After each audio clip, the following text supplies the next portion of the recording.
The sad demise of Dr. Manmohan Singh is a great loss to the nation, entire nation. When the Indian economy was in shambles, Sri Narasimha Rao invited him to join his ministry as finance minister.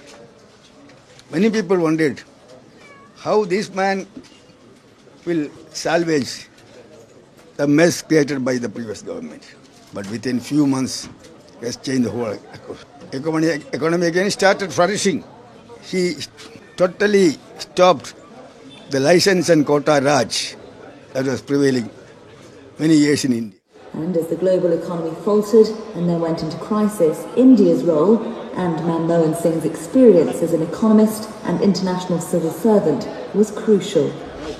The signing of a civilian nuclear agreement between India and the United States was a landmark of Mr. Singh's premiership, especially given the concern about South Asia. So, ಇವತ್ತು ಮಾಜಿ ಪ್ರಧಾನಿಗಳನ್ನು ಕಳ್ಕೊಂಡಿದ್ದೇವೆ.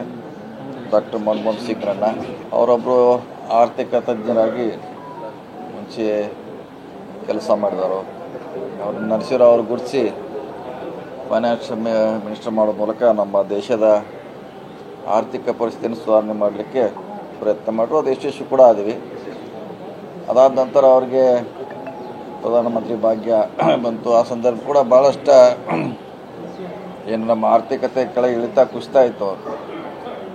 ಅದನ್ನು ವಿಶ್ವದಲ್ಲೇ ಮತ್ತೆ ಮೇಲ್ ತರುವಂಥ ಪ್ರಯತ್ನ ಮಾಡಿದ್ರು. ಹೀಗಾಗಿ ಅವರಿಗೆಲ್ಲ ಭಾರತದಲ್ಲಿ ಮತ್ತು ವಿಶ್ವದಲ್ಲಿ ಕೂಡ ಅವ್ರಿಗೆ ಭಾಳಷ್ಟು ಗೌರವ ಇದೆ. ಈಗ ಅವ್ರನ್ನ ಕಳ್ಕೊಂಡಿದ್ದೀವಿ. ಕಾಂಗ್ರೆಸ್ಸಿಗೆ ಖಂಡಿತವಾಗಿ ಭಾಳ ನಷ್ಟ ಆಗಿದೆ.